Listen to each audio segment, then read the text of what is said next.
Good morning, everyone, and let me say good afternoon, depending on where you are in the world. On behalf of the African Caribbean Institute of Jamaica, Jamaica Memory Bank, I want to warmly welcome each and every one of you to the first staging of our panel discussion titled Knowledge Reparations, a Decolonial Approach to Libraries, Museums, and Archives in the African Diaspora. It is a privilege to have all of you joining with us today. At this time, I want to take a moment just to honor the memory of those who have lost their lives to Hurricane Melissa and acknowledge those who have suffered devastation. This is an opportunity for us to further conversations around climate change and, of course, climate justice within the region.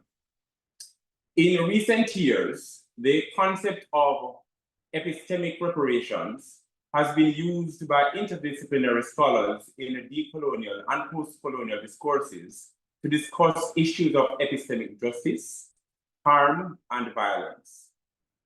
But knowledge reparations specifically has been brought to us by Dr. Claudette Anderson of the Unuchi Foundation in the context of her work on decriminalizing obeah, not only by respelling, but also by addressing the colonial legislation that resulted in forms of epistemicide, a term developed by Portuguese sociologist Boaventura de Sousa Santos.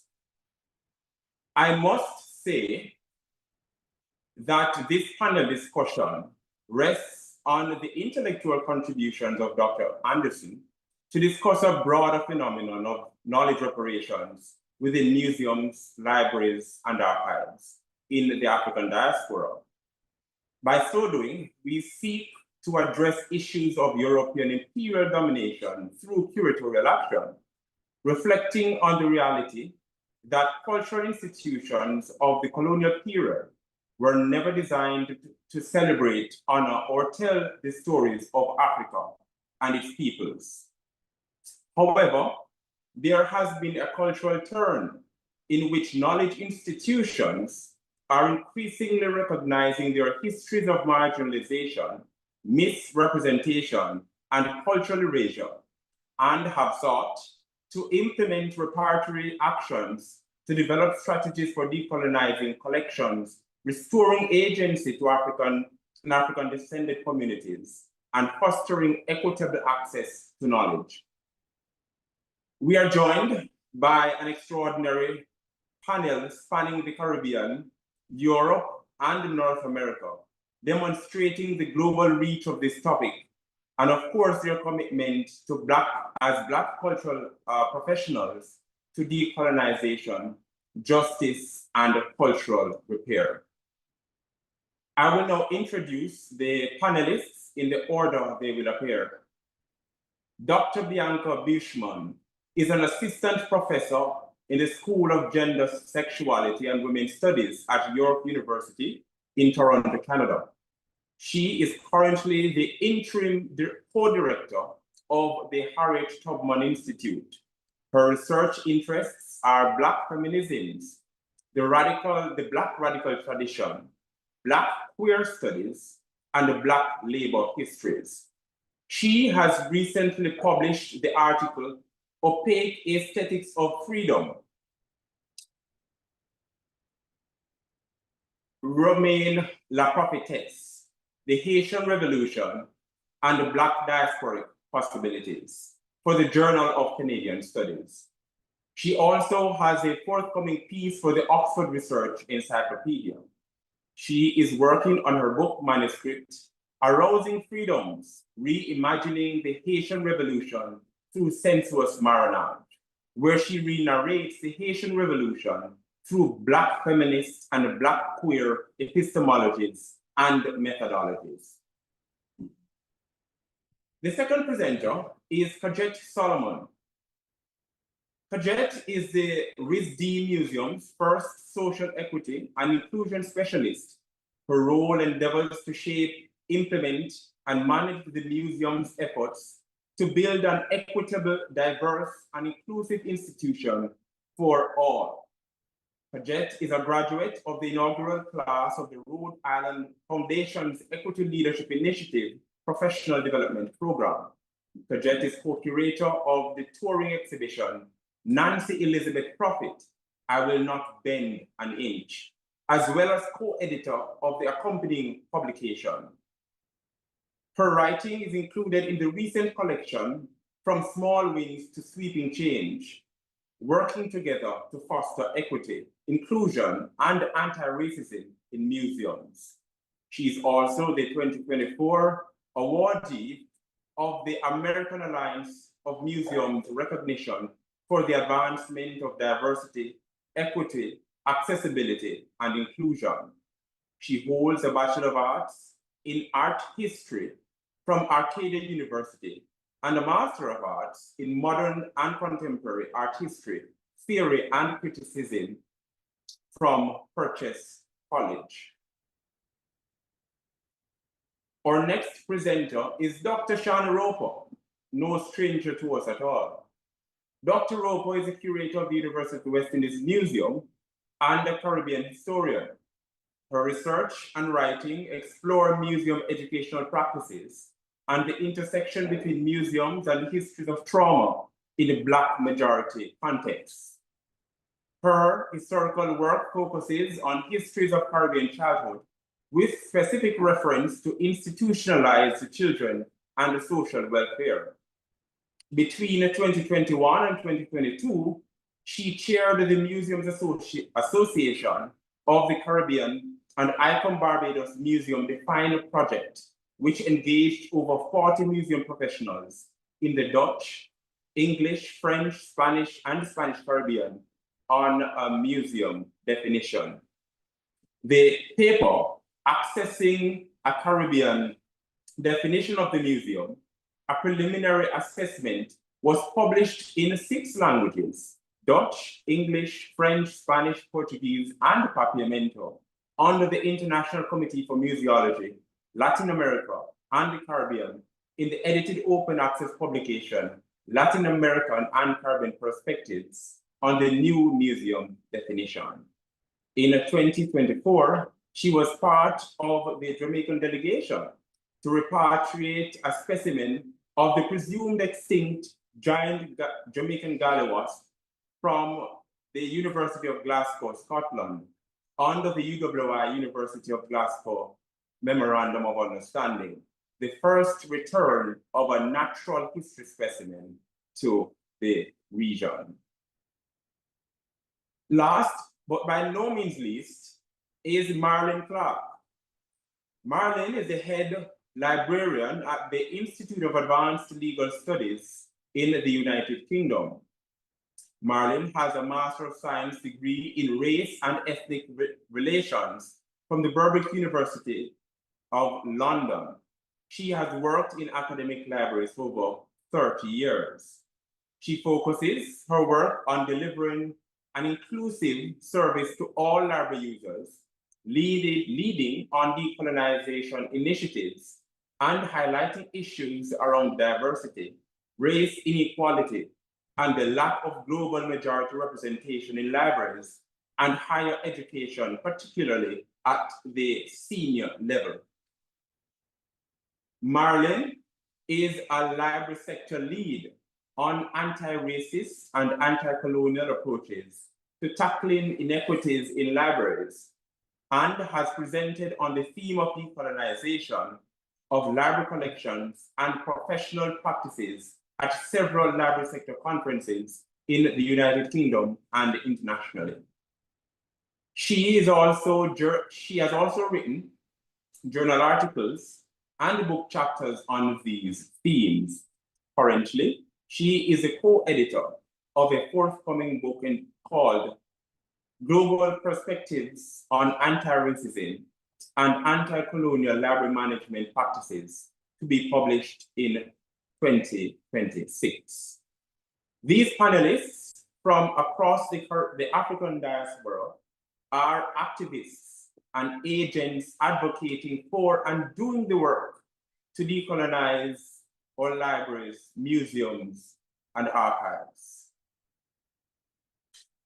Let me now ask the panelists in the order that they were introduced to give their thoughts between 8 to 9 minutes on the topic. And of course, we will begin with Dr. Beauchemin. Thank you, Dr. Kurt Henry. Thank you so much for having me here, bringing me here today. And thank you to the African Caribbean Institute of Jamaica, Jamaica Memory Bank.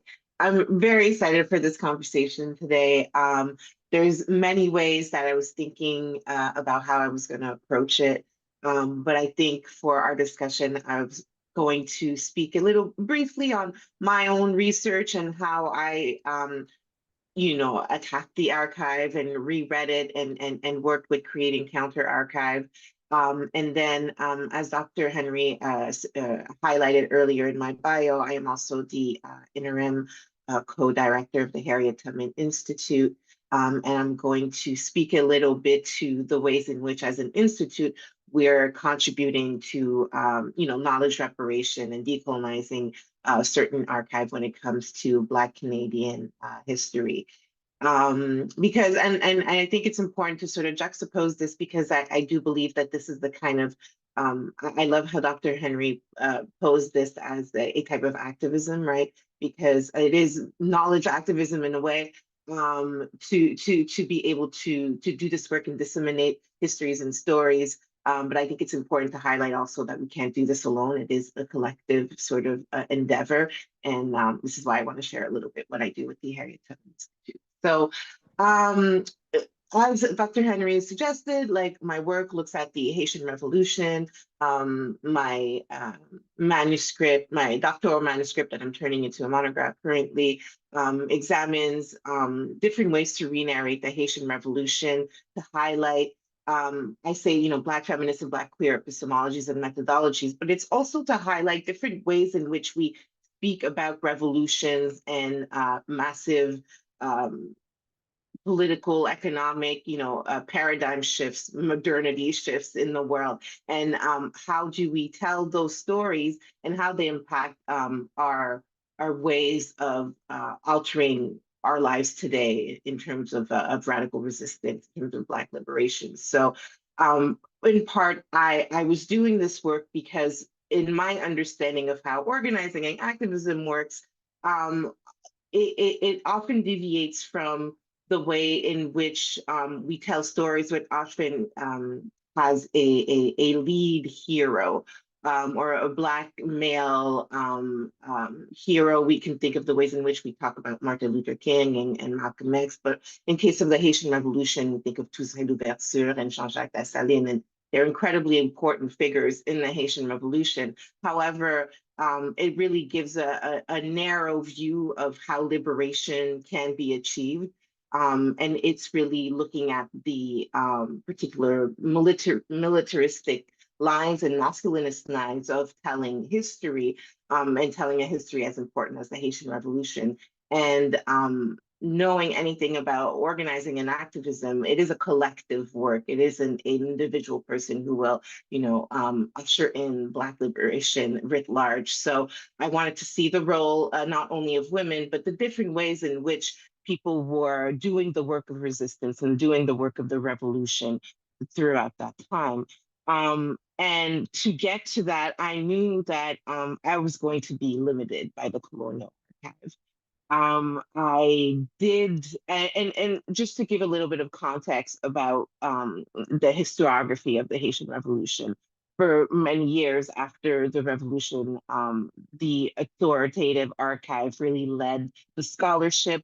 So the types of archives that were in the French, British, Spanish, and American archives really narrated the Haitian Revolution as an economic tragedy, had tons of anti-Black racism, had quite a bit of racial bias and contempt written into the archives in order to tell some of the earlier histories and historiographies of the Haitian Revolution. One that stands out is Lothrop Stoddard's 1914 text, The French Revolution in San Domingo, and really framed it as like an imperial economic tragedy that shouldn't have happened. But what really constituted a break from a lot of the earlier sort of racist understandings of the Haitian Revolution is that there was an attention brought forward to the role of the French Revolution contributing to the Haitian Revolution and the examination of racial taxonomy in Saint-Domingue. From then on, there was that framing that was constantly there when anybody would talk about the Haitian Revolution. A big epistemic break, and I would say that broke the imperial mold, was definitely the Black Jacobin by C.L.R. James.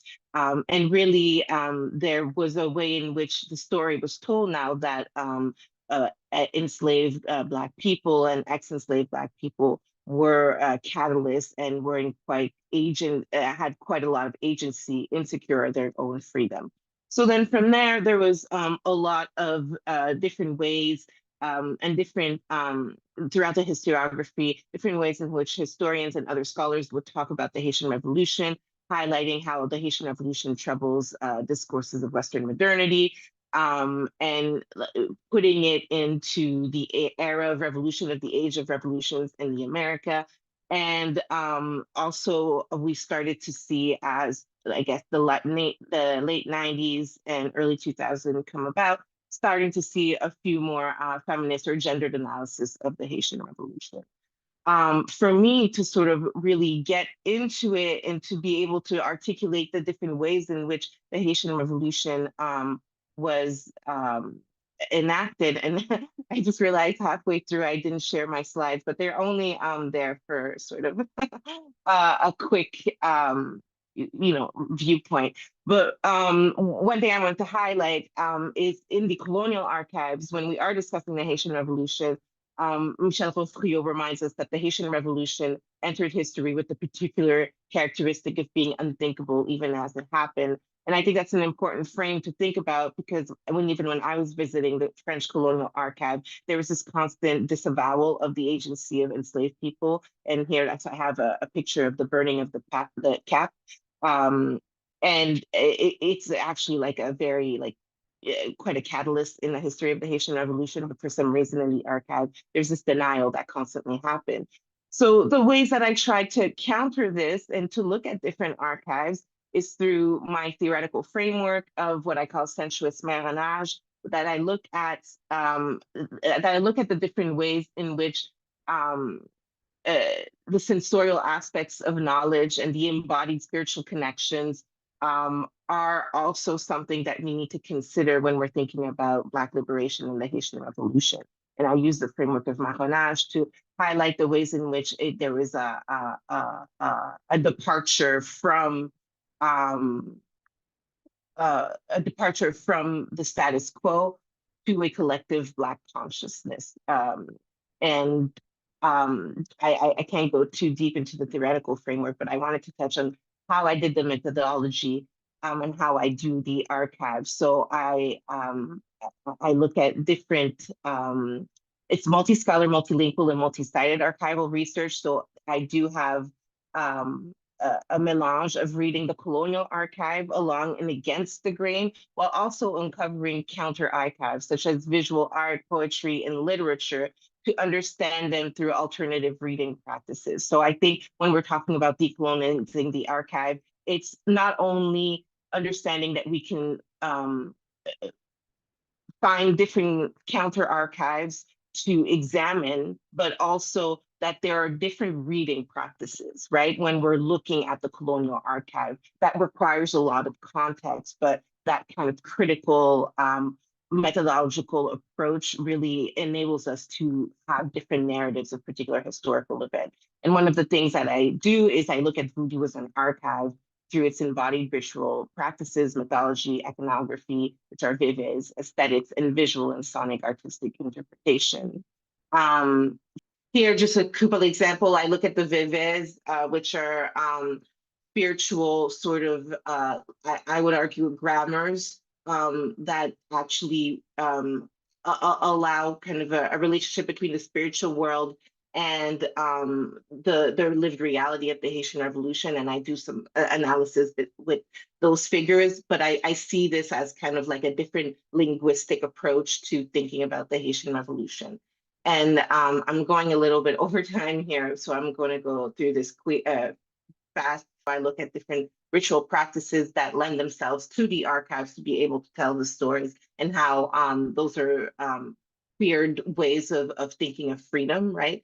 Altering time and space to a queer intergenerational reading practice. And I borrowed from Natasha Tinsley, who talks about queering as a praxis of resistance, so marking a disruption to the violence of the normative order. The last thing I wanted to just quickly mention is the stuff that we're doing at the Harriet Tubman Institute. So we are currently in we're currently launching. We're hoping to launch the virtual museum in February 2026. And the project is called the Underground Railroad to St. Catherine, Harriet Tubman's Canadian Legacy. And here we were creating a digital museum that was created by Black graduate students, and to basically highlight the different histories to preserve Black Canadian heritage and the complex reality that are faced by those who are trying to safeguard it. Oftentimes, being a neighbor to the United States, Canadian Black history is often erased by a very loud narrative, I guess, that's coming from the United States, not loud in a bad way, but just in a way that sort of usurps the particular Canadian narratives of Blackness, and thus erasing Blackness in Canada. So this virtual museum is sort of a way to preserve that history, to preserve that knowledge, and to cement Black presence in Canada. So I think I'm a little over. We could discuss more of this during Q&A, but I just want to say thank you for having me. So thank you. Merci, merci. And I have my email here if you want to contact me. But thank you so much, and sorry for going over. And thank you so much, Dr. Beauchemin, for your contribution. And as you were presenting, I admire how you have mentioned the concept of spirituality within the sort of decolonial work that we are doing, because that is in fact important in our ongoing conversation. But throughout your presentation, I thought about a very provocative question that, of course, you can answer at a later time. And I began to reflect on the Haitian Revolution. And I started to ask myself, how could the Haitian Revolution serve as a model in how we approach decolonial work within our archives? So you can just think about that in the meantime. And at this time, we'll move on to Kajette Solomon for her contribution. Hello, good morning, or good afternoon, good evening, wherever you might be. I'm grateful to be here. Thank you so much, Dr. Kirt, Henry, for the invitation, all of the staff members and everybody at the African Caribbean Institute of Jamaica Memory Bank. Thank you so much for having me. Today is Thanksgiving holiday in the States, so I do want to honor the time if anybody is in the States that's here. I am currently in Queens, New York, where my parents live, and it is the ancestral homelands of the Lenape people. And my home is in Rhode Island, and Rhode Island is the home of the Narragansett tribe. And there are many other non-federally recognized but state-recognized indigenous tribes, and I just wanted to honor them today, and also remembering those who have lost loved ones with Hurricane Melissa and other tragedies around the world, recognizing where we are today. So thank you so much, and I'm grateful for this conversation.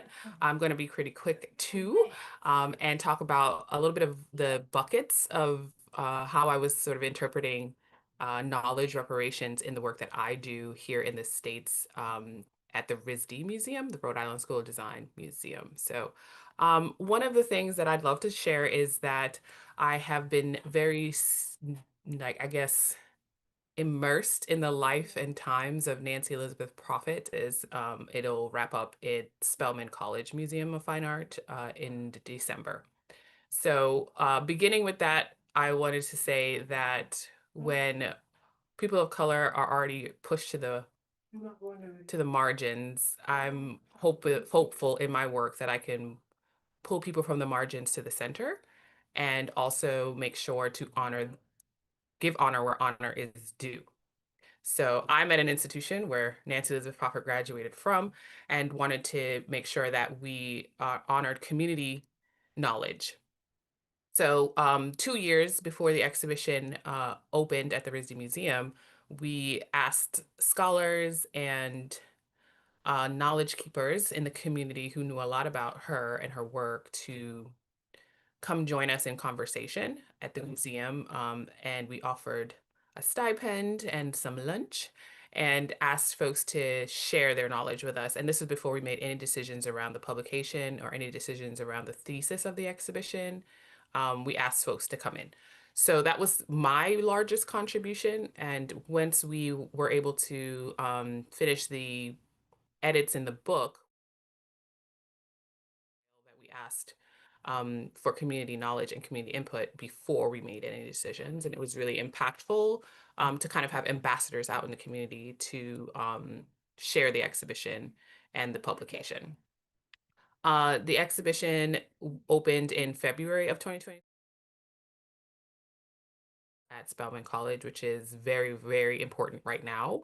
And so I was able to travel to all these institutions and help share her life and legacy. And she's both a Narragansett Indian and African American, and an artist and a sculptor. And so I was really grateful to be part of carrying on her legacy, as a lot of Black women do, bring out the information, the courage, the tenacity of their forebears in scholarship now. So I'm really grateful for that. The publication, this is the cover. I wanted to share that. It's beautiful. Another way of kind of making sure that there was fresh scholarship. We invited a lot of new scholars, some that are still in grad school and finishing their PhD, to contribute. Each work of art that is still existing of Nancy Elizabeth Prophet's had their own essay. So we definitely had a lot of fresh voices. There has been scholarship around her, but not new scholarship. And she tends to be an addendum to the Harlem Renaissance because she didn't really work in New York as much. And so we also had a Black female alum do the design for the book with Yale University Press. So that was really a feat, but very proud that we were able to bring her story to light and share it more. Upcoming is a documentary in 2026, and I was able to be a part of that as well. So stay tuned for that. Another part of knowledge reparations is also actually restituting and repatriating objects. So the RISD Museum used to be the custodian of this Benin bronze, as they're known today. And in 2022, I believe, we were able, let me make sure I have that right. Yeah, 2022, we were able to restitute it back to the National Commission of Museums and Monuments in Nigeria. And this is on the left it was taken after the Oba's palace was sacked by British soldiers, and objects almost immediately ended up on the market. We were able to have a long history of provenance research. We knew that we had the object legally, but did not have it ethically. And we wanted to be as transparent as possible with students at the Rhode Island School of Design, as well as our publics, to educate them, because this was the first time the RISD Museum had ever repatriated an object back to Nigeria. We do a lot of collections research on objects from Nazi era, NAGPRA, which is a Native American Graves Protection and Repatriation Act. We are federally mandated as museums to make sure that any objects of cultural patrimony from indigenous tribes are restituted and returned. They can be removed from the collection and given back. They need to be researched, all of those things. We need to host the tribes and all of those things. So we do that. And there are federal laws and protocols for how to do that. But objects being restituted back to the continent of Africa is very little precedent. And so in 2022, we joined the Smithsonian and another institution to restitute that one object in our collection. There are many, many, many more institutions here in the United States that have Benin bronzes that either took them off view or they're on view. They have no intention of repatriating. There's questions of, well, what happens to it when it goes back? And I'm like, well, that's not our business. You stole it, so give it back. But the education around what it means to repatriate an object, and the research, the restitution, and the repair that needs to happen, those are ongoing conversations here in the States for sure.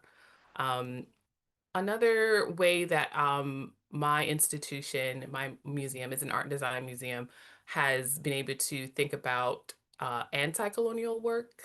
Decolonial is a construct and it is used as a metaphor, but I do think that if you talk to Indigenous brothers and sisters, decolonizing really is re-indigenizing, and I'm not quite sure that we're able to do so. But to be anti-colonial, I think, is the goal. And that phrase came from a professor, Sandy O'Sullivan, who's she is, or they are Indigenous in Australia. And they came to speak at RISD and used the term anti-colonial. And I was like, yes, I'm going to adopt that.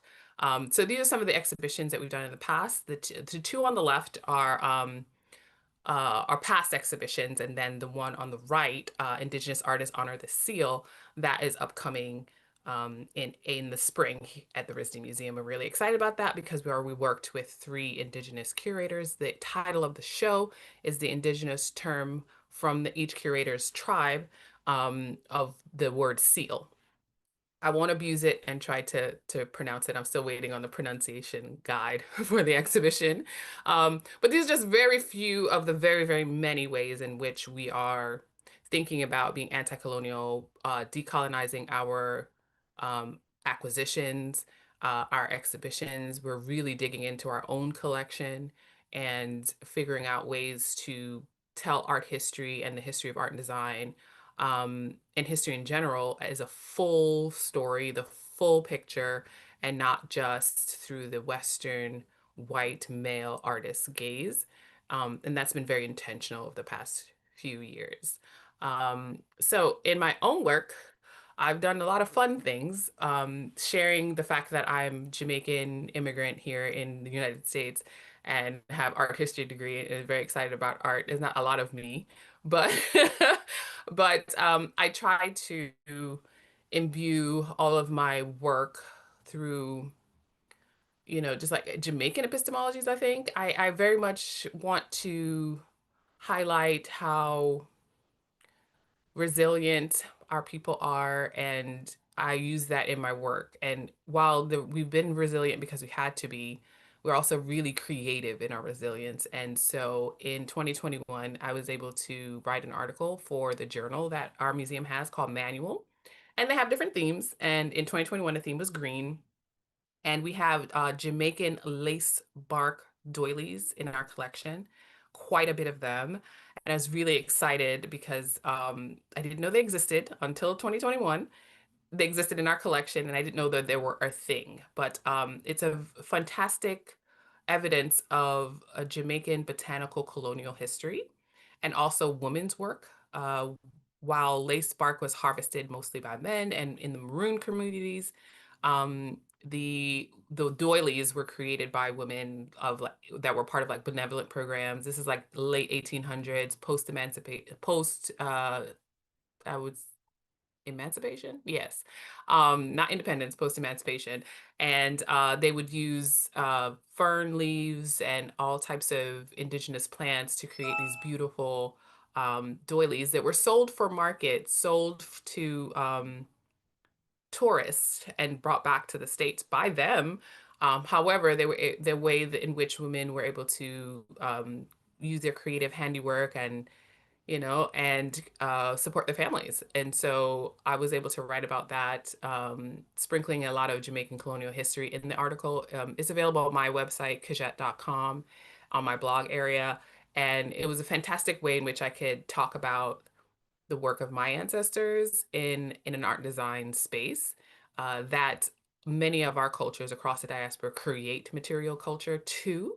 And again, to bring these works of art from the margins to the center. So I think that's all I have. But I'm excited to further the discussion. Thank you. Thank you so much, Kajette, for such an interesting presentation. And I'm very much interested in the ways you are working on the idea around education concerning invisibility, and also how you are in your own capacity challenging such invisibility within museums and art spaces. And I also thought about the ways in which your positionality as a daughter of Jamaica is actually influencing the ways you go about challenging such invisibility within institutions. All right, so we'll talk more about that after. So at this time, I will invite Dr. Roper to give her presentation. Thank you for allowing me to be here to participate in this timely discussion. So I'm starting from this perspective, this post-repatriation positionality, post-COVID environment, to think through this discussion on knowledge reparations. And so I start my PowerPoint with these moments that are part of the COVID moment, right? Which is these protests around who defines heritage in public spaces. And this is happening globally. And then in the Caribbean, this discussion also happens around Columbus, Lord Nelson, and Josephine in the French Caribbean. And the discussion was very interesting, especially for me in spaces like Jamaica, where the public space is in my mind, and other colleagues that live here can talk about it, where we have two things happening: the colonial era monuments and a post-independence ethos around Jamaican art representation. So before I begin my discussion, I kind of want to have three kind of definitions, and I'm using very layman approaches. So, and bearing in mind how Jamaicans within this Black majority context view these institutions. So I'm using shortly, a museum is an institution that collects and exhibits the past through diverse representation using an object, which as practitioners, we know this is not the absolute, but for a lot of Jamaicans, museums have pure old things in it, right? And it's a negative perception, which is really not a true reflection of the dynamic space in which we inhabit as practitioners. So we have, flora, fauna, and so on and so forth. Decolonization is this process of reshaping matters, forms. It's a remembering and a re-remembering and a de-remembering of the ways in which we interacted with each other before. And it's a process, a continuous process that potentially has no end, because the construction of knowledge always emerges out of historically imperial dynamics of inequity and inequality. And then lastly, reparations. I've defined reparations as an action, a systematic action of dismantling that has to deal with responding to historical inequity and inequality. So I come to two very important projects for me in my own evolution as a scholar and a museums practitioner. And during COVID, ICOM, which is the International Council of Museums, engaged in a museum redefined process. Now, the ICOM is a very important institution because most museums sign on to the ICOM Code of Ethics, which is a set of professional guidelines that tells us how we function and operate and engage the public, right? The definition at the time, I can't remember, it was probably done in the early 2000s, and they were launching this massive program to include voices from the global South. And ICOM is positioned as a global body. So even though the membership is very heavily European, because ICOM is based in France, there is a large population of museum professionals that exist in the global South. And unfortunately, I'm using that kind of global North, global South dynamic. So the Museums Association of the Caribbean is a smaller regional body that caters, it's a professional network of Caribbean museums and cultural practitioners. When the museum define project was put forward by ICOFOM, which is the body that deals with museology, the publication for museology, specifically for the sub-region of Latin America and the Caribbean. We partnered with the National Committee, this is a lot of whatever, but the National Committee in Barbados to develop this project to get Caribbean voices into the global discussion. Now, into the discussion. And the reason why this is important is because very often the Caribbean, and I'm using the Caribbean in very broad terms, but this is very true for the English Caribbean, that within our understanding of museum practice, the Caribbean is a subject. The people who are writing about the Caribbean very often are not products of the Caribbean, quote unquote, meaning that they're not necessarily members of the diaspora. They may have visited as part of their doctoral research. And what ends up happening is that we become the source of information about about professional practice, which is deeply intertwined with our understanding of culture. And we become the subject, even though we are the creators of the knowledge.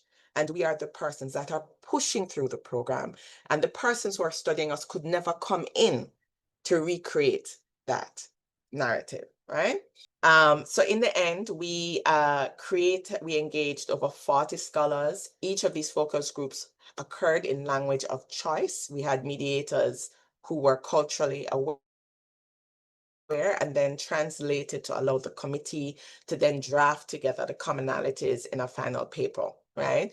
Now, this project is unbelievably important because it is an act of anti-colonial work across linguistic barriers to facilitate conversation was transformational for all of us. And it explained that it forced us to redefine the Caribbean, not just on the basis of nationality, but also on the basis of multilingual ethos. And so one of the things that the organization was forced to do going forward is to think deliberately, systematically, and to cost what it meant to be a multivocal institution committed to diverse representations through language when, of all the subregions, only the Dutch Caribbean functions as a culturally multilingual space. And so therefore it requires us to think differently about our ability to speak to each other. The second topic that I'm going to look at is, and I hope I'm not too far over time, Kirt, please feel free to nip me in the bud, but this repatriation program. And I really like the lace bark discussion. Now, one of the difficulties about, so the repatriation is important. It's the first repatriation to the region, right? It occurs as institution to institution repatriation within a context where a lot of the discussion happens government to government, right? Jamaica is not signed on to any of the conventions that deal with reparations, even though the request for the Carpenter's Mountain Zemi collection from the British Museum has been brought. There have been discussions between Jamaica and Britain and the committee in UNESCO that deals with repatriation of cultural material. So it happens under the University of the West Indies, University of Glasgow reparatory MOU that was signed in 2019. Now, one of the difficulties about this specific repatriation, okay, wait, no, let me not get there. So anyway, we meet up, we find out that they have one. We spend 2 years working on what this repatriation looks like. We eventually settle on a team of 5, 2 from the Institute of Jamaica, 3 from the University of the West Indies. one of which included a graduate student, and we go to Glasgow to the Hunterian. We explore all of their collections. This is a specimen. Jamaicans don't like lizards, so this was a mixed response to this thing, because it's a giant. It's actually a giant gallywasp, which is a family of 10 that are only found in Jamaica, 3 of which are extinct, including this one, for them to understand this specific reptile. And it's important for them to have a specimen so that they can count scales and count toes and look at the shape of the feet and blah, blah, blah. So anyway, we bring it back, and we get to see their collections, and it's considered transformational knowledge reparations. But then it presents to me some challenges. The first is that the ways in which Jamaicans understand repatriation and reparations has nothing to do specifically with culture. And when they think about culture, they think about art. They don't think about the natural world.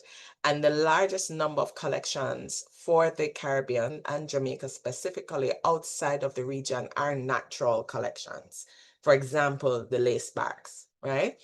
And part of understanding or rethinking construct, yeah, I'm going over. So in short, we need to rethink collections, but the reparations approach allows us to begin that discussion, to do the kind of provenance research, to do what we need to do to participate in reparations. I can answer questions after. Thank you.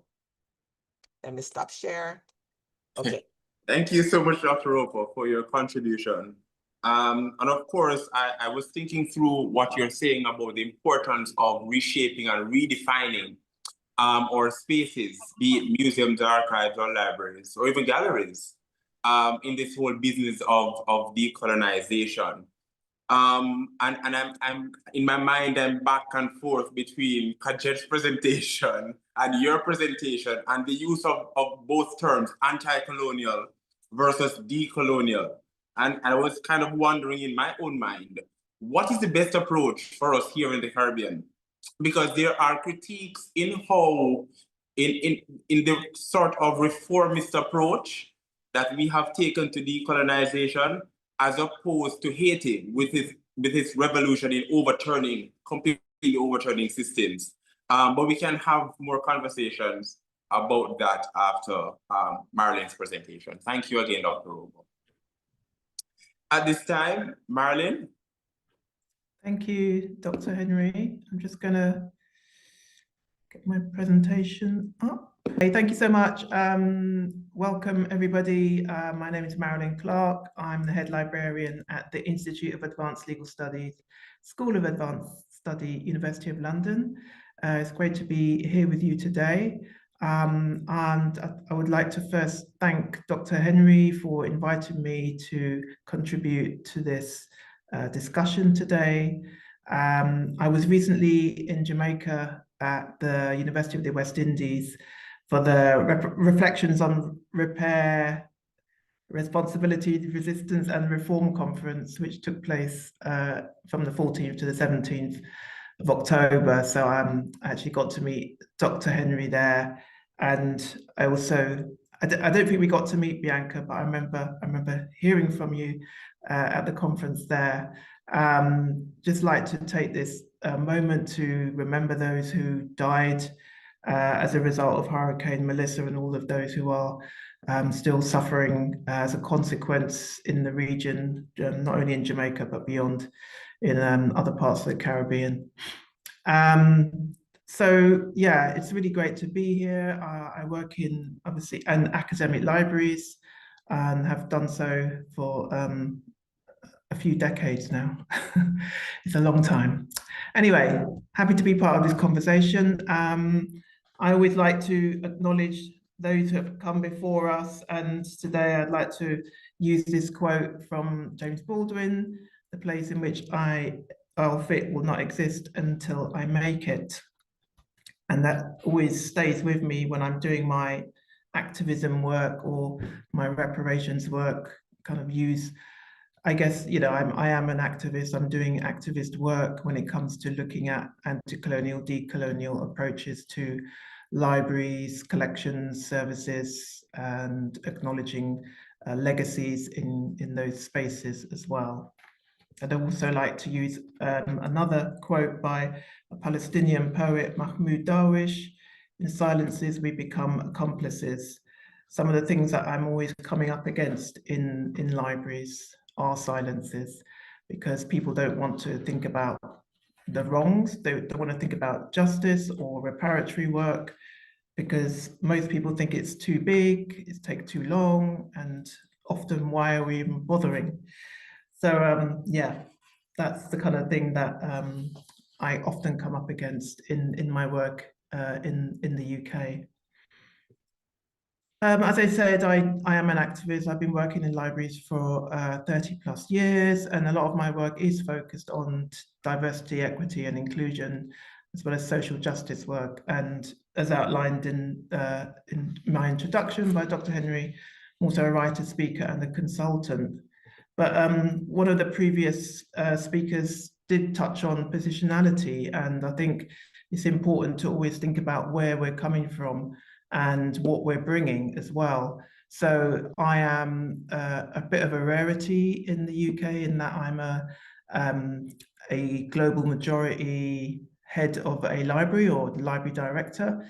There are very few of us in the UK, and I think there's around 130 academic institutions, and I think it's about 5 library directors of colour in the UK. So I always feel that in terms of my positionality, I'm going to be bringing in perspectives that are not represented in the actual profession or in the spaces in which I operate.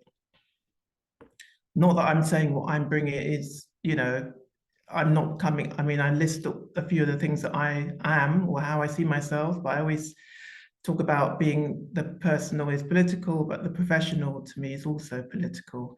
And I just wanted to touch on the last 2 things in that list. I have visibility, I have privilege. There is something about me being in the position that I'm in that allows me to do the work that I'm doing.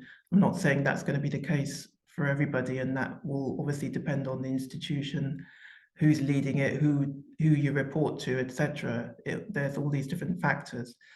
But when I say I've got privilege, I'm in a position of power to some degree. I've got a roof over my head. I earn a salary every month. So there are certain things that I have in terms of my personal and professional security.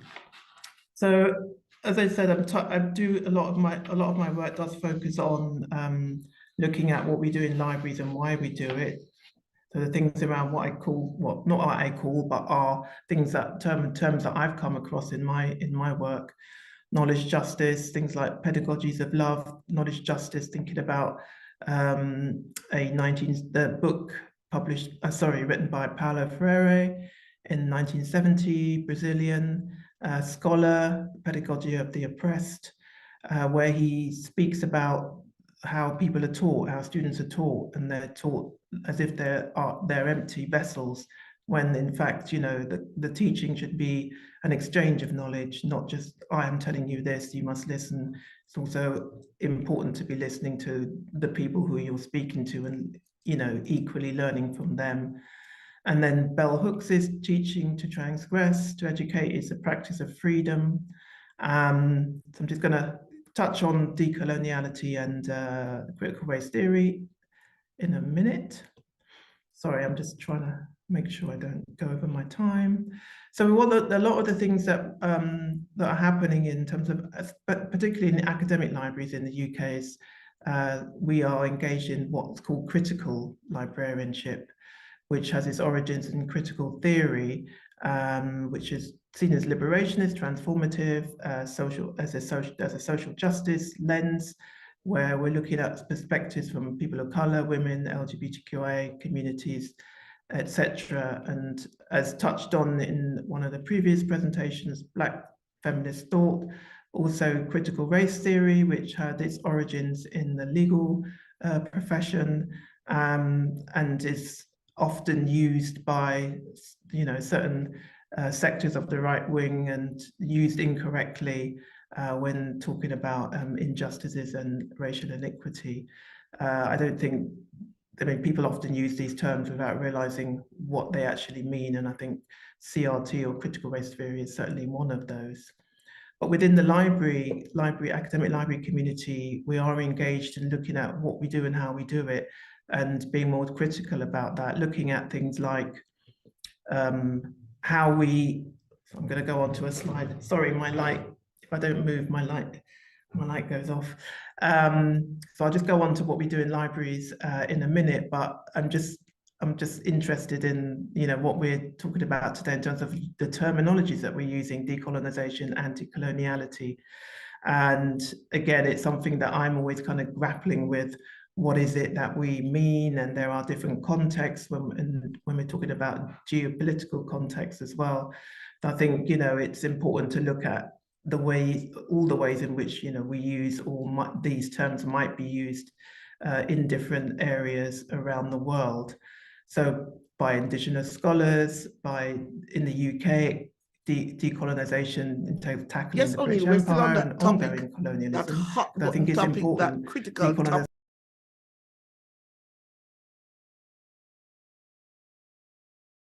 Already, you know, spoke about it in those terms as well, and I certainly see this as work that is continuing. And again, touching on reparations, the CARICOM Reparations Commission. We recently had the CARICOM Reparations Commission speak here at the University of London, which is chaired by the University of West Indies Vice-Chancellor, Sir Hilary Beckles. Again, it's a lot of that conversation is trying to educate people on what we mean by reparations, and a lot of people seem to collapse it into, you just want money, you just want to be paid. But there are lots of ways in which that isn't the truth, and it's certainly not what the Commission is asking for. I think one of the demonstrations of a reparation is what we've just heard in terms of restitution of cultural objects. In terms of the library, some of the things that I'm doing and other libraries are doing here is looking at things like a classification. How do we classify our collections? If we're basing it on a Dewey system, for example, a Dewey classification system, there are, you know, there are inherently racist and you know, misogynistic terms, or roots of some of the roots of those classifications are racist and misogynistic and anti-LGBTQIA. So we need to be looking at those classification systems and making amends, but also educating people along the, you know, along the journey of change. It's not just, well, we'll just get rid of these things and not say anything about it. We need to be open and explain to library users why these changes are being made. Similarly, with acquisitions policies, you know, lots of policies are just sourcing publications published in, you know, Europe, UK, North America, and because they are seen as like easy places to source from, because that's where all the distribution takes place. But, you know, another things that's happening, and certainly what I'm trying to push, is sourcing resources from around the world. And it's about looking at your policies and adapting your policies to allow that to happen, and not being, you know, so sort of strict about it must be done in this way and this way only. Reading lists, a lot of work has happened with reading lists, ensuring that they are diverse and representative of the student body when we're talking about different disciplines, so that it's not just white, male, Eurocentric perspectives. Spaces and collections, again, looking at how our spaces operate. Are they inclusive when it comes to the various communities who access the collections?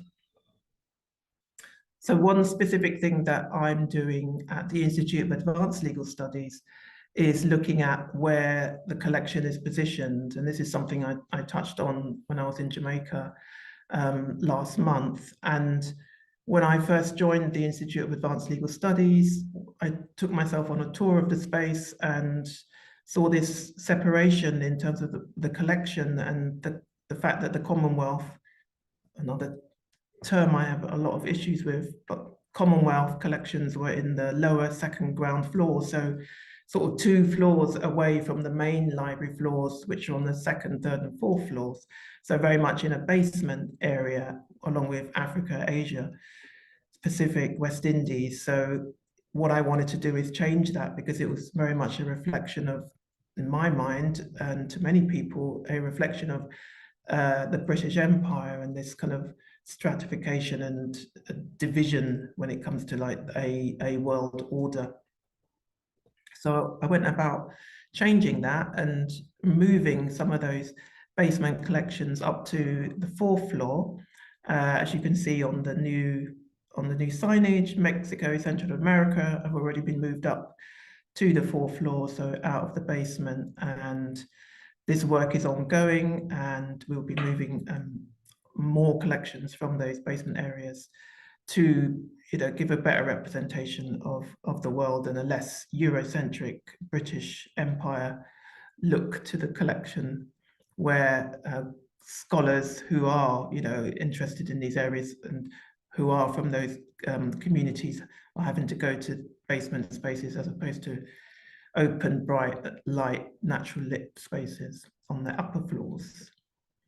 Another thing, as I touched on earlier, was around classification. So another thing I encountered was outdated classification, where the collection, Caribbean collection, were classified as British West Indies, which is, you know, again, representative of the British Empire. So again, a lot of work is being conducted around how things are described, where, and correcting, and also extending the classification system to reflect changes in geopolitical changes in the world.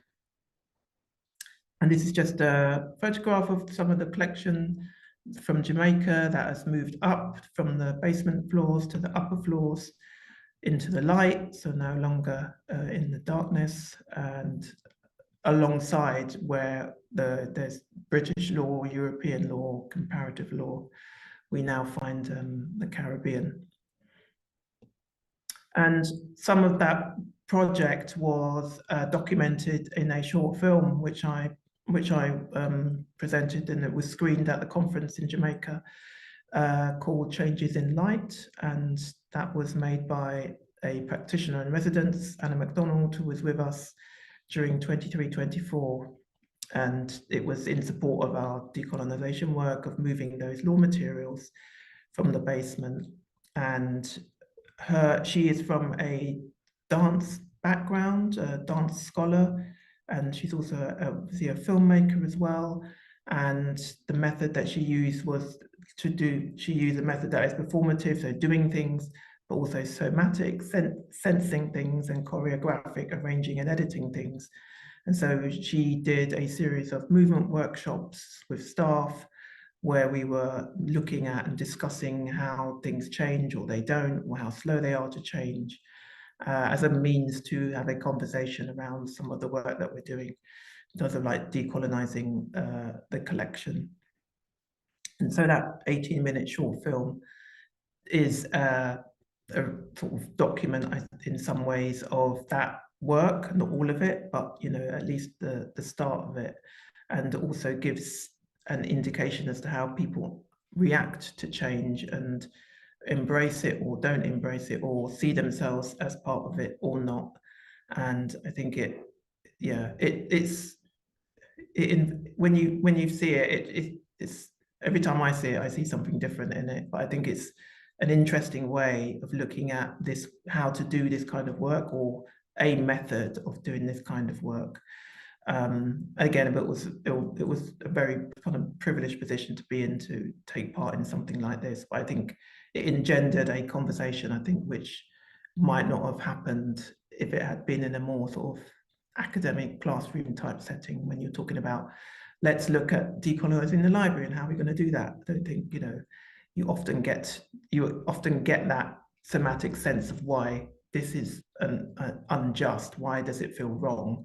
Whereas when I went down to that collection when I first started, I did get this very somatic sense of injustice when I saw the arrangement of the collection. So that's what this short film is based on. And we're doing, you know, lots of other work, but I think I'm probably going to stop here and yeah, let the conversation continue. Thank you.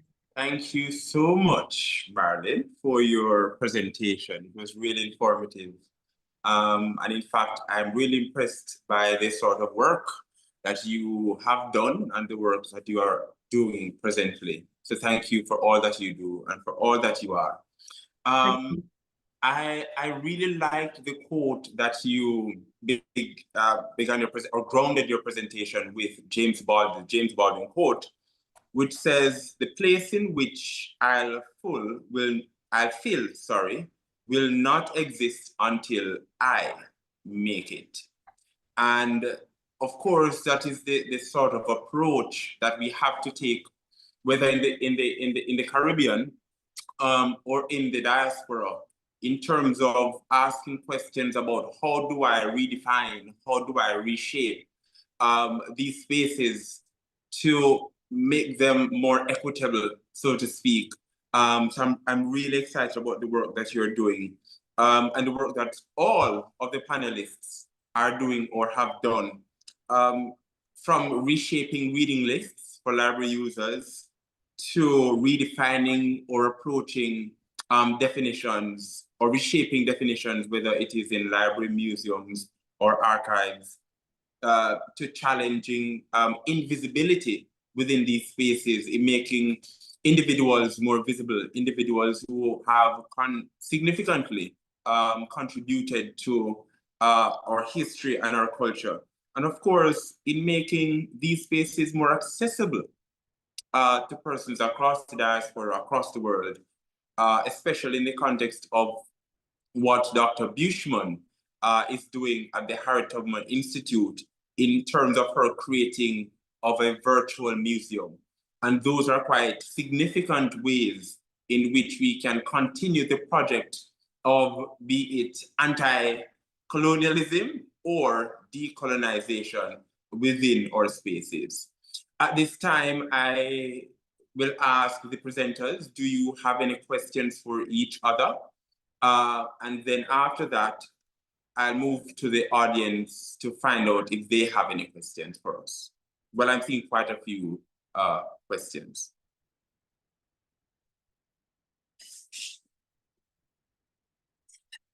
I actually have a question for Shani, if you don't mind me calling you by first name. No, I'm okay with that. Okay. I'm in New England. It's very not formal. So curious about because I remember being really excited about the news of repatriation of the specimen, the lizard. And I'm curious about, you touched on it a little bit, but the reception of that back on the island, and what kind of programs or sharing opportunities have there been since it's been back? Okay, so all right, so let me just say it was mostly positive, right? A lot of our work though had to explain repatriation, because the thing is, I think the average person doesn't actually understand that museum collections are locked behind policy. Like that's why museums, the Decolonize This Museum was an important intervention, right? Because what actually undermines or prohibits or restricts repatriation of all types of collections, I think, with the exception of human remains, because there's an ethical grounding around human remains, is national laws, so like the British Museum law that can be repealed but will not be repealed because of the implication. The law strictly prohibits the deaccessioning of the collection unless you have duplicates, right? The French patrimonial legislation also plays a role in this. Of all the European colonizers, the Dutch actually have a state protocol that allows you to do repatriation state to state, because they don't have the same international patrimonial laws that prohibit the deaccessioning or the removal of objects from national collections, right? So for Jamaicans, and it's very complicated. Jamaicans don't like lizards. It's a deep cultural resentment. All lizard for dead, especially croaking lizard. It is just a position that all Jamaicans have. And to say we bring back a giant, and as a scientist tell me, it's a true giant. It's like they believe that an adult specimen or gallywasp, giant gallywasp, is as large as a man's finger to forearm, the forearm, right? So ginormous. The thought of being confronted by a lizard that big, that looks like a snake, is terrifying to most Jamaicans, right? And if you're going to return something that's valuable, why not ask for a carving? Why are we bringing back a lizard that has been preserved in alcohol for 170 years? So a colleague, Wayne Modest and I are currently working on a paper around the notion that not all restitutions are created equal, right? In terms of value, right? And when compared to the Benin bronzes, is the return of a lizard as valuable as the iconic Benin bronzes, right? Because we see cultural identity as being monumental. Your cultural identity is bigger, is better if it looks like a Benin bronze, or if it looks like the Pantheon marbles, or it looks like things out of Ethiopia. What does it mean when your collection is a lace back, beads? And for me, during the COVID moment where they were trumpeting this decolonial thing for museums, specifically for museums, it was always how they were reading us. But we know ourselves. So this is not for me. I'm not asking you about me. I know me. It's you don't understand me.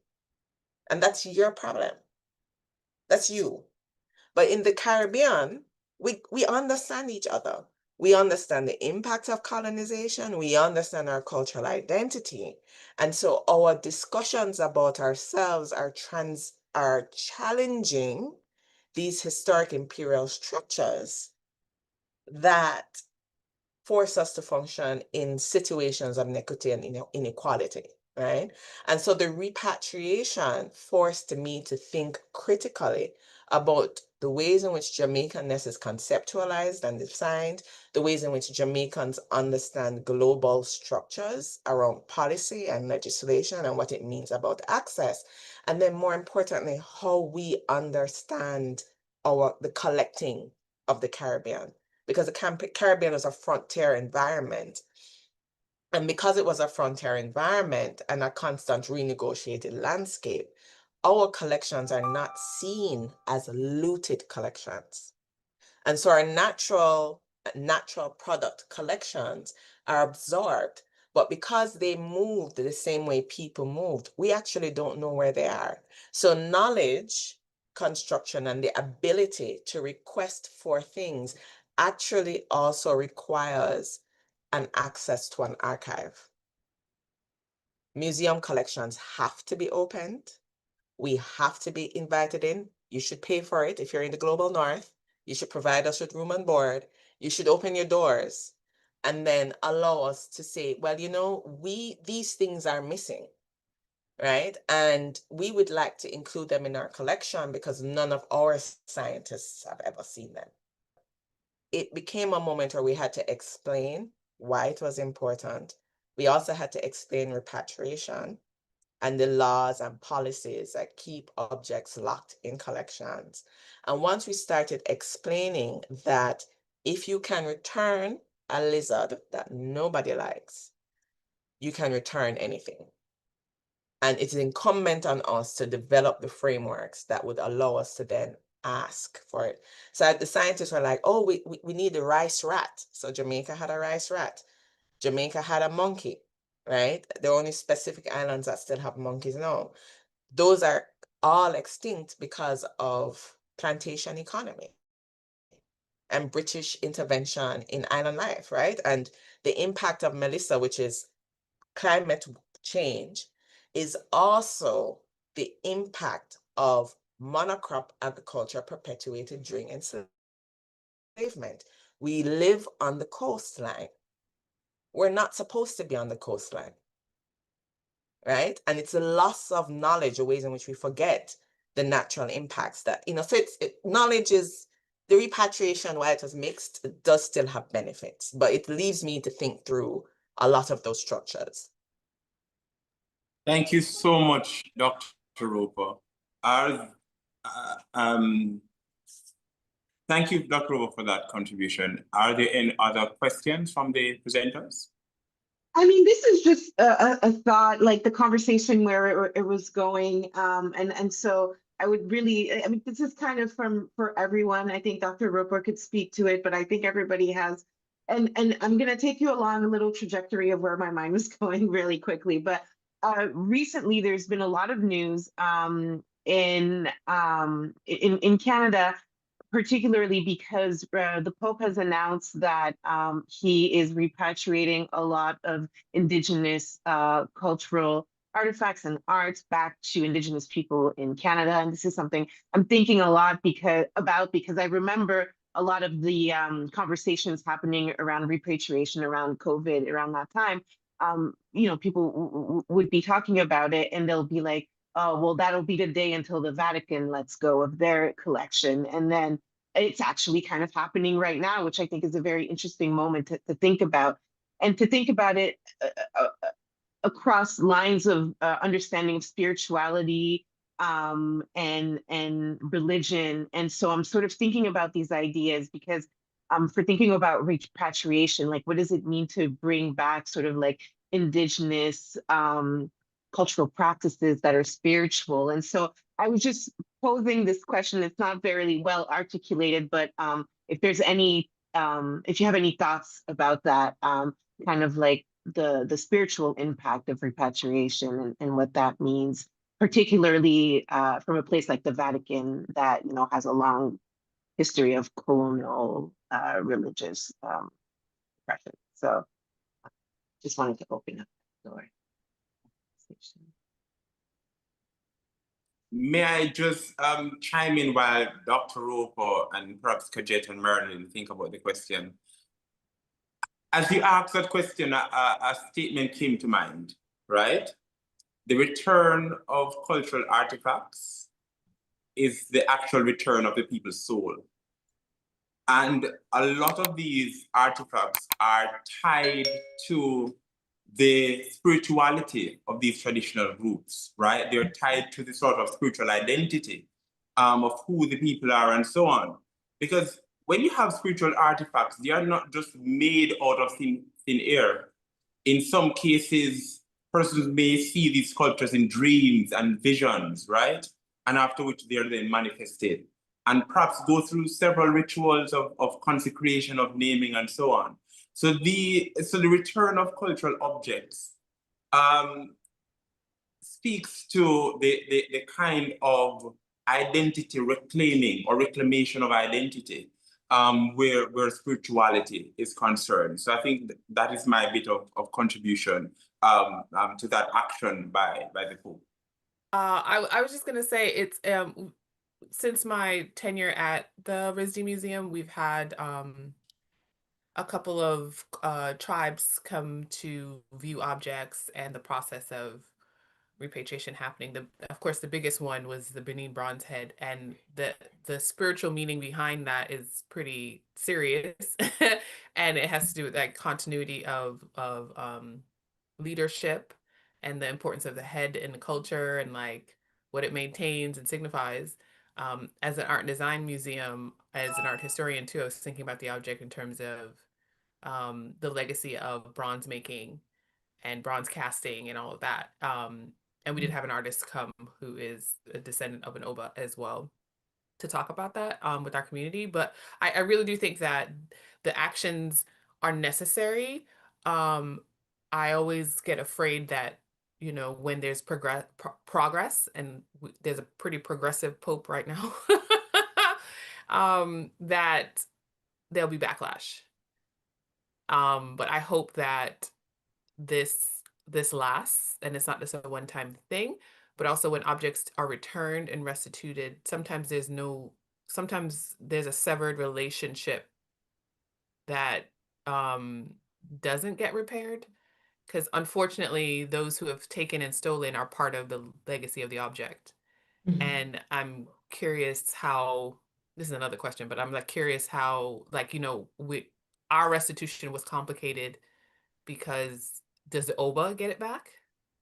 Or does the nation get it back? And for us, the decision was it went to the Museums and Monuments Commission in Nigeria. And now there's all types of issues in the news about the opening of the it has an acronym, but it was going to be called something, the Edo Museum of West African Art. Now they took the Edo off, and there's conflicts, and that the opening was pretty tragic, and it was like, they had to be evacuated and all types of things. So it's like that legacy of colonialism exists still in the places that things get restituted back to. And so those are those like severs of this like spiritual continuity and the conflicts in the regions that they go back to. I'm still, yes, return things that were stolen, absolutely. But the repair part of the restitution or repatriation is like, I think that's the soul of the thing that needs to happen too, the repair part. Yeah. Thank you so much, Kajette. Marilyn? I was just going to ask Kajette about, when you were talking about the Nancy Prophet exhibition and you had different artists come in to create, were they actually creating like objects? Because one of the photographs looked like there were some sculptures. So were they creating, art across many media, or was it, what were they Oh, to creating? clarify, the community convening was of scholars and knowledge holders. It wasn't artists. So all of the works that you saw in the exhibition, they're made by Nancy Elizabeth Prophet. So Okay. yeah, the community convenings were helpful for us to think about how we wanted to approach the exhibition and the publication. So we wanted their input and knowledge because there's people who knew a lot about her. She has descendants, not many. Yeah. So we wanted to have that input Include first. them. We didn't want to be like, we as the Risen Museum are Yeah. going to do this show and you're going to take what we give you. And we really wanted their input and scholarship.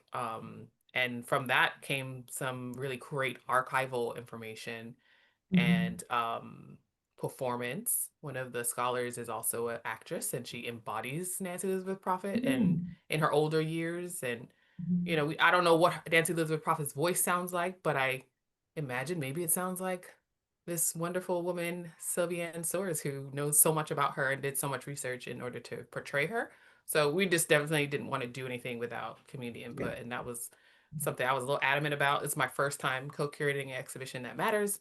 I did stuff in grad school, not that serious, but but this touring exhibition, it mattered that we had these multiplicity of voices, and the museum didn't claim her and authority over her, but we wanted to steward her legacy well. Yeah. And that is something important. Marilyn, do you have any other comments or questions? Not immediately. No, thank you. Yes, or Sorry, just one thing, Kurt. Back to the question of repair. So I think repair happens on multiple levels. So I think, for example, the community consultation with the family and scholars and knowledge holders is a type of repair for which you can quantify the impact. I think it's the same with the decisions about the location of a collection and placing it in an unequal standing. It's a kind of reading into the subconscious that corrects space, because space is such an important part of inequity as well. So it corrects a lot of perceptions. But I think when we start getting into the national to national, the appointed bodies over groups, that the discussion around repair becomes far more complicated. And I don't think repair can happen in that way because the trauma is multi-generational. It's institutional, it's infrastructural. And I think that when we do this work, I don't think we should expect repair once we start getting into that, because the global dynamics fundamentally haven't changed.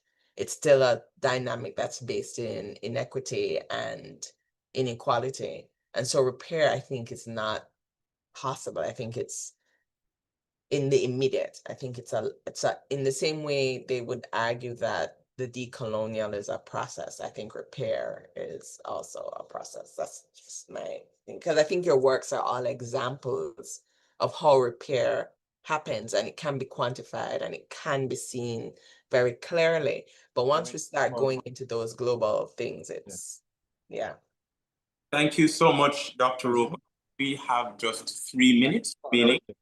But let me just turn over to some of the public questions and comments that are here. I'm seeing from Culture Query on YouTube, and this is an open question. So I'm going to invite just 2 of the presenters just to answer this question. And the question is, what does institutional accountability look like when dealing with historical wrongdoing through knowledge?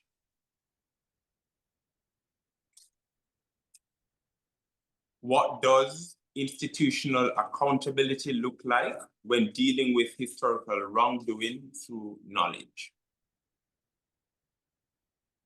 So I think it's the first thing of acknowledgement, right? I think the first thing is to acknowledge that something has happened. So I think for institutions that have been committed to being transparent, their first step is to acknowledge that this happened. And that's why I think provenance work, for example, which is which is understanding how an item was acquired, when it was acquired, the legacy of ownership, that research becomes very important. And then I think consultation is the next step. And that is consultation with the producers of knowledge.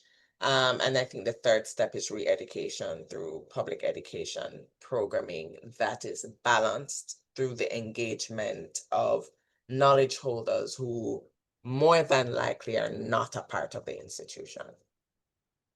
Thank you so much, Dr. Roper. Is there any other Yeah, I can speak to that. I think a little piggybacking on what Dr. Roper had said, I think we have to be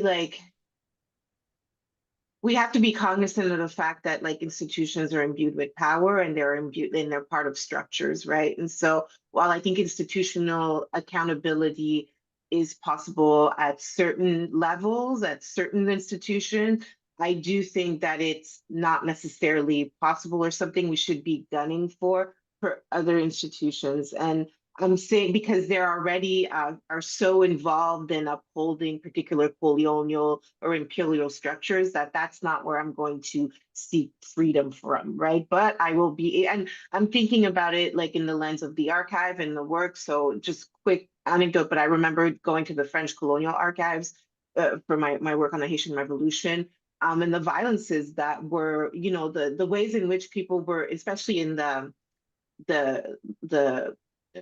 chez Outremer, so like their actual colonial archives, the type of anti-Blackness that was just like imbued within that structure and the kind of ways in which that I was like, there was a lot of barriers for me to actually even get to the archives, to be able to read them in a different way, to be able to, you know, talk about the Haitian Revolution in a generative way. So I think that's where reading practices come into play, as opposed to trying to decolonialize the colonial archives, right? Which won't happen. So I think there are ways in which we have to use our efforts in a way that is cognizant of the fact that particular institutions will never be accountable, and seeking to make them accountable is not necessarily the goal here.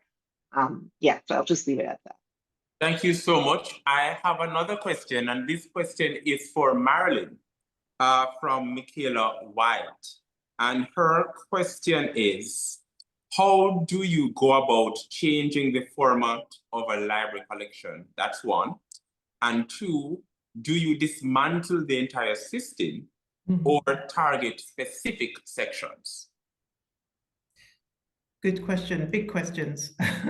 Yeah, it's a big undertaking. Like when I as I said, when I first joined the Institute of Advanced Legal Studies and I saw the arrangement, I wanted to change it immediately because to my mind, you know, as I said, it was representing an era in the past.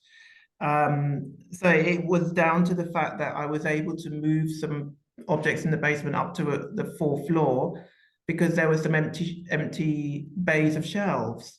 You know, had there not been those shelves, I would have had an issue with finding the space. How am I going to do this? How am I going to create the space for, you know, to move these collections?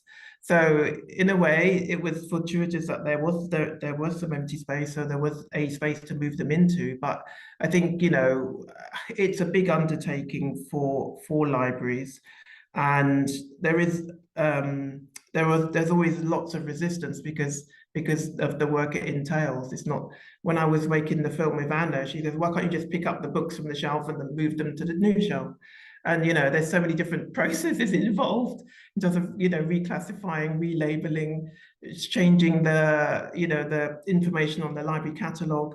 There's all these different stages to it, you know, if only if it was that simple. So it's, again, yeah, firstly, it's hard to find the space, and then wanting to continue with that movement of the collection. It does mean having these conversations about, okay, well, how are we going to generate space? I will want to continue this work. So what does that entail? And I think listening, you know, to the conversation today, I think having that conversation with members of the library community, the people who use the collections, the scholars who come in to use the collections from around the world, you know, what does that look like? How do we then continue with that work? But yeah, it is a big undertaking. I can't remember the second part of the question, Dr. Henry. I'm not sure if I covered it.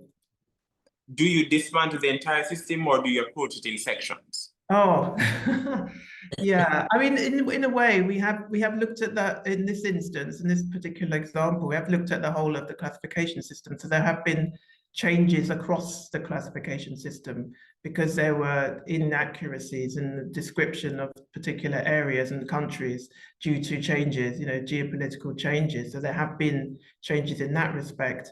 I think moving away from things like Dewey is a massive undertaking.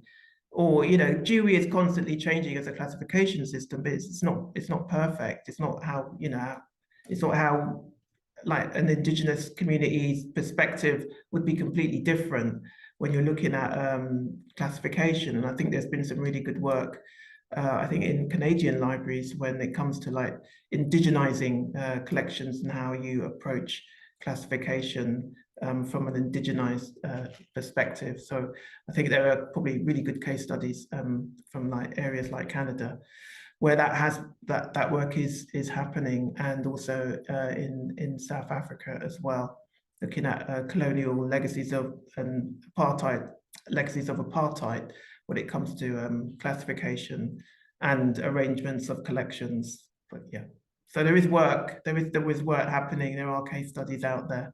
But yeah, it's always a big undertaking, but not to say that doesn't mean you don't do it. You should do it. You need to do the work. Thank you so much. And I think I will ask a final question to all of the presenters. Oftentimes when we think about reparations and specifically knowledge reparations, we think about it within the context of an institutional endeavor. But my question to you is, what role can individuals or communities play in this business of reparations, specifically knowledge reparations? If I could start, I've been thinking about this. My role exists because I advocated for it. I don't know if my museum would have been like, Kajette, we think we would like to promote you. Bless them, but I just don't, I don't know. So I was a little advantageous. I proposed my position in 2020 when I knew that like there was a tizzy in the art world and the museum world. And while wonderful Black women were promoted between like 2020, 2022, a lot of them don't have their roles now, for all the reasons you can imagine. Lack of support, funding, being shut out by boards, all of those types of things, being the women themselves being like, I can't do this, and leaving because it's toxic.